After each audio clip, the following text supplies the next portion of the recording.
Hey everybody, it's Jason Blaha here, and I thought I would give you guys another client update. And what I do in these client updates is that I break down lessons and things that I find of value with working with my coaching clients that could help a lot of you out there for people who maybe want to get into coaching yourselves, or you maybe want to coach, you can't afford a coach, or I don't even have a slot open for you, and things of that nature. And if you guys like these type of videos, please remember to click like down below. If you're not subscribed yet, hit that subscribe button. It would be greatly appreciated. But one of the things that I've had to help quite a few of my clients with, some more than others, is getting them into the mindset of being process focused instead of outcome focused. Now, at first, that can sound ridiculous because people get into fitness and training and everything else because they have goals, right? So people say, well, of course I'm outcome focused.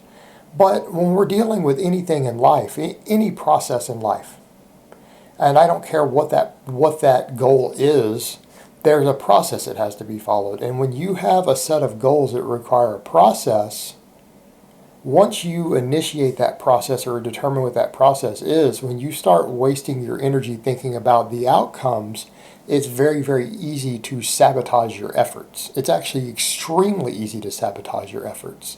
For a perfect example would be when you know that the best way to achieve body recomposition is to maximize hypertrophy, maximize strength, build metabolic conditioning, and continue to build work capacity up to a very, very, very high level over time, right?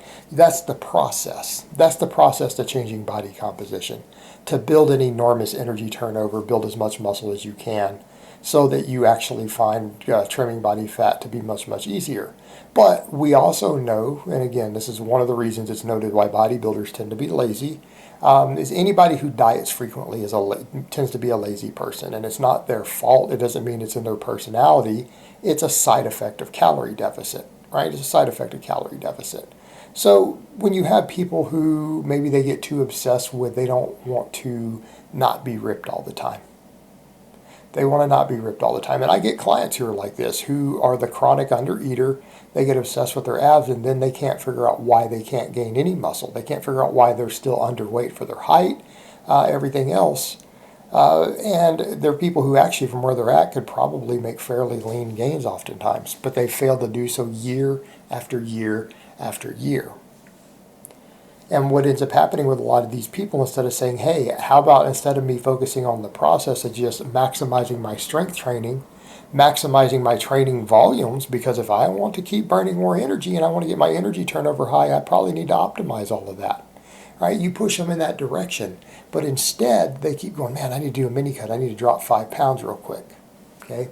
They're focused on one of the specific outcomes, and that's the leanness aspect, at the detriment of everything else. So what happens? People who do that, they maybe gain a little bit of weight and a little muscle, they get stronger, they start building their work capacity, their energy turnover, everything for a couple months. Then they go, oh yeah, it's time for me to cut again. Then they lose all their progress. They lose all of their progress because maybe they do a cut, they lose a pound of muscle, 3 pounds of fat, some water, their energy turnover goes down, work capacity goes down, then they have to rebuild it over and over and over. When the reality is, unless they had a reason why they needed to cut right there, they shouldn't have done that. In fact, I go so far as to say that people who aren't noobs, I'm not even a fan of them bulking or cutting at all. If you're not going to be in physique competition, I'm not a fan of that at all. You don't need to make weight. I would rather people either be recomping or lean bulking at all times. And lean bulking means just that, really, really slow progress.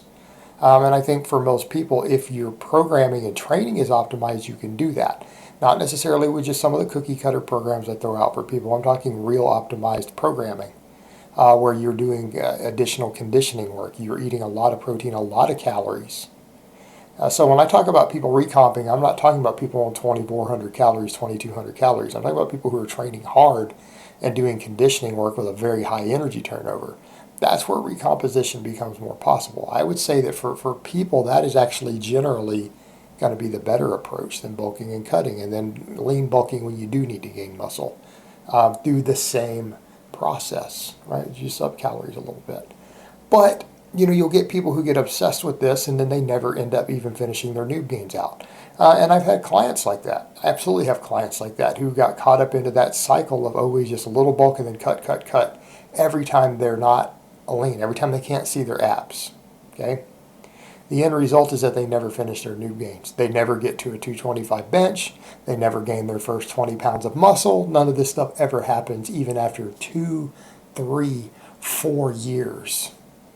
And then people go, oh, well, see, it's not possible to reach those goals. No, it's that people mess this stuff up.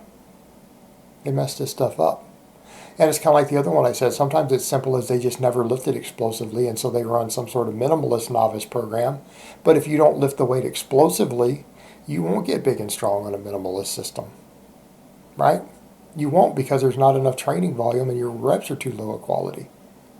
So we run into the same thing with this sort of thing. Look, you can train all that you want, but if you keep cutting all the time, you're never going to finish out your noob gains. Never going to finish your noob gains out. So people get obsessed with the outcomes instead of the process and being process oriented. And the process needs to be whatever process it is that you need to reach your goals. When you say, hey, I have a goal, you need to say, okay, what is the process or set of processes that I know will help me achieve that goal? And once you establish what that process is, unless you need to adjust the process as you go, then guess what? You need to stop thinking about the outcomes completely. And I understand setting short-term goals can be useful for very, very new people to the gym, right? For very new people, that's fine. You can set short-term goals. Once they learn how to train, and once they learn that they can get results, then you need to cut that crap out, because it's detrimental at that point. People need to be focused upon their daily focus as far as your training and fitness and things goes, needs to be on the process. Your focus needs to be, am I consistently eating what I know I need to be eating to reach my goals? Am I consistently hitting my workouts and my training? Am I putting full effort into my training and workouts? Am I doing the conditioning work that I need to do? Your focus needs to be on the process itself. The focus needs to be on the process itself and trusting the process. And for me, that's one of the things that I have to do up front, even with clients, is get them focused upon, I don't let them have any control at first. And you have to do that, because clients, and what I would tell them is that if you knew how to train or how to program, you wouldn't be here right now, right? If you knew how to do this, if you knew how to write a program, or you knew how to pick what weights to put on the bar, we wouldn't be having this conversation. You wouldn't be hiring a coach. You would already have reached your goals. So I take all control away from them at first over the program. I don't let them pick how much weight to put on a dumbbell tricep extension. Everything is spreadsheeted.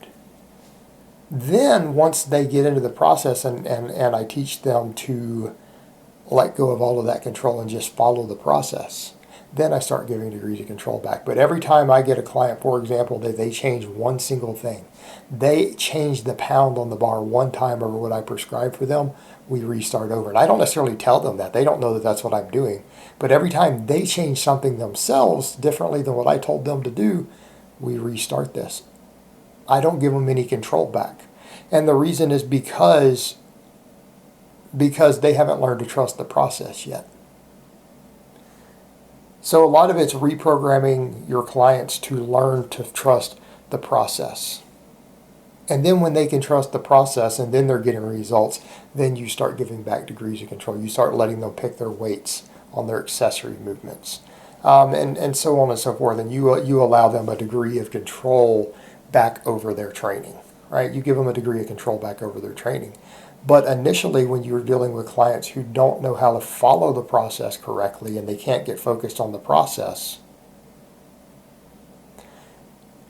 you have to do that with them. You have to do that with them.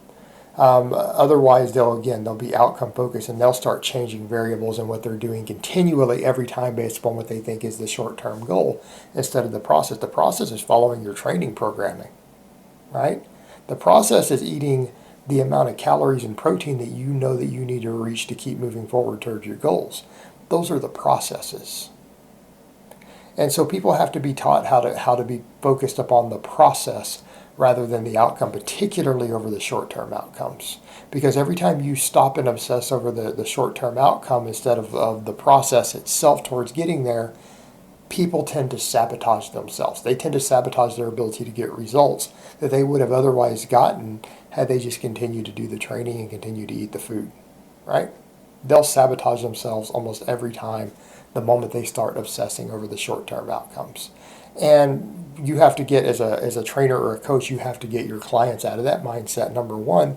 And for those of you out there who are trying to reach your goals, who can't afford a coach or don't have access to a coach, then you're going to have to program yourself to do that. You're going to have to program yourself to be focused upon the process, determining what the process is and implementing it and putting all of your efforts into the process and not overthinking the other stuff.